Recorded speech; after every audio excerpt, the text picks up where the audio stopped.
memang betul pendidikan di Indonesia itu kan unik. Jadi banyak aspek yang dilibatkan termasuk aspek agama. Pendidikan agama ini menjadi pembeda saya kira di negara kita dan negara lain. Negara kita bukan negara sekuler, melibatkan agama dan pemerintah juga terlibat di dalamnya untuk memfasilitasi pelaksanaan penyelenggaraan agama. Termasuk ada pendidikan agama. Makanya kalau kita berbicara karakter, mohon maaf saya tidak menyajikan slide atau apapun, saya berbicara saja karena saya tidak menyiapkan itu karena baru tahu barusan. Jadi seperti kita tahu bahwa kalau kita berbicara karakter tentu tidak akan lepas dari nilai agama.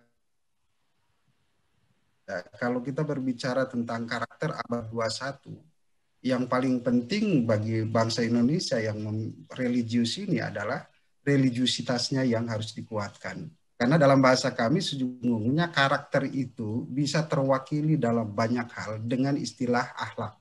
Jadi akhlak itu sebenarnya karakter. Tapi kalau akhlak itu kan biasa digunakan dalam bahasa Arab ya. Dan kalau pendidikan akhlak itu sukses, maka saya kira pendidikan karakter juga akan sukses.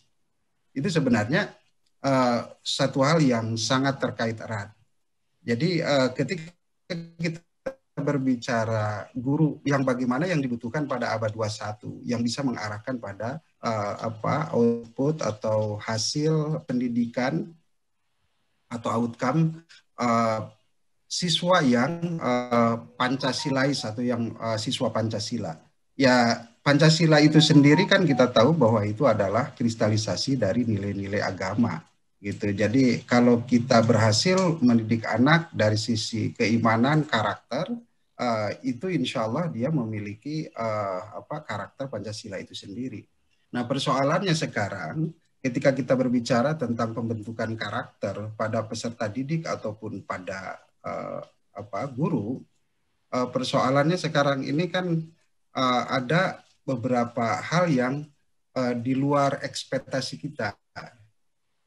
Jadi ketika kita mengharapkan misalkan adanya dengan agama itu hidup tidak istilahnya hidup menjadi rukun misalkan, tapi ternyata agama menjadi sumber gesekan. Nah, ini menjadi persoalan. Makanya di Kementerian Agama itu ada sebuah program yang saya kira sangat penting sekali terkait dengan bagaimana membentuk pandangan yang moderat dalam pandangan agama ini. Jadi yang disebut dengan program moderasi beragama. Bukan moderasi agama, tapi moderasi beragama. Karena agama itu, Islam itu sudah berat sesungguhnya. Nah, ini saya kira sangat penting untuk ditanamkan pada seluruh guru. Karena sikap radikal yang saya kira dalam beberapa hasil penelitian itu sudah membuktikan, baik di sekolah maupun di madrasah maupun perguruan tinggi umum, perguruan tinggi keagamaan, itu sudah banyak membuktikan dari sekian banyak itu masih banyak mahasiswa maupun dosen maupun guru yang memiliki pandangan-pandangan yang radikal.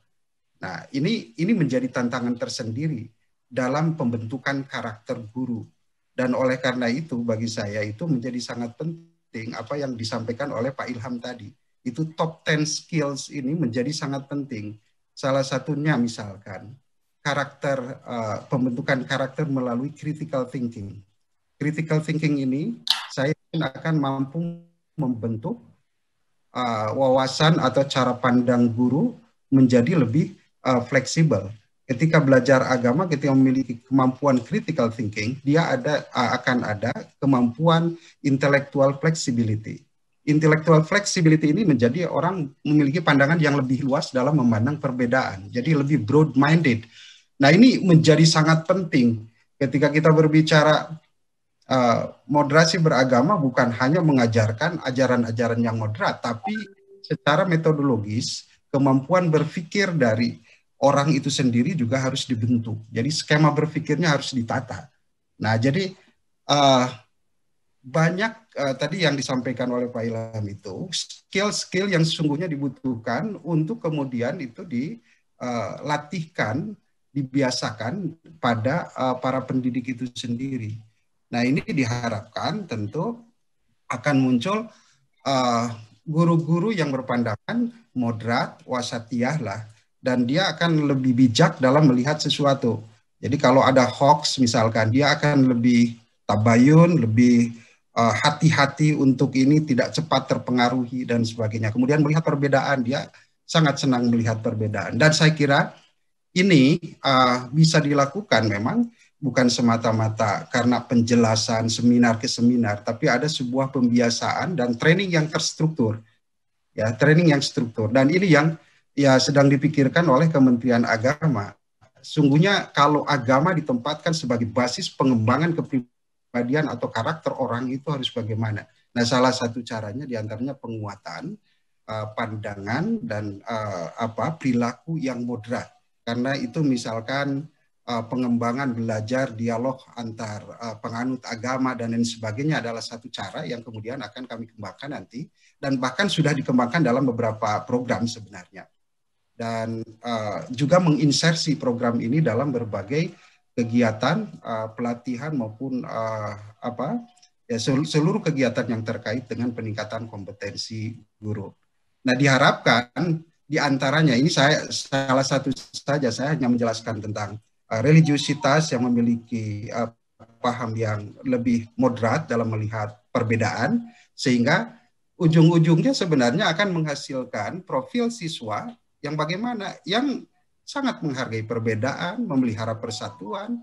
Selain itu juga diharapkan orang itu sendiri atau siswa memiliki tingkat keimanan yang kuat.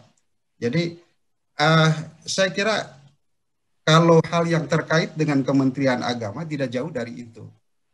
Jadi tugas kami mengurusi hal-hal yang lebih esoterik, yang lebih lebih mistis sebenarnya Kementerian Agama itu ya. Tapi bagaimanapun itu tantangan kami untuk bisa diwujudkan nilai-nilai agama sebagai basis, sebagai dasar tolak ukur perilaku orang, guru untuk berperilaku apapun harus didasarkan dari sana.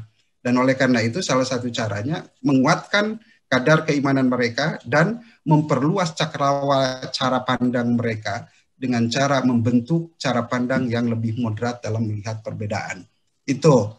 Jadi kira-kira yang bisa saya sampaikan terkait bagaimana karakter guru abad 21 ya dari perspektif Kementerian Agama.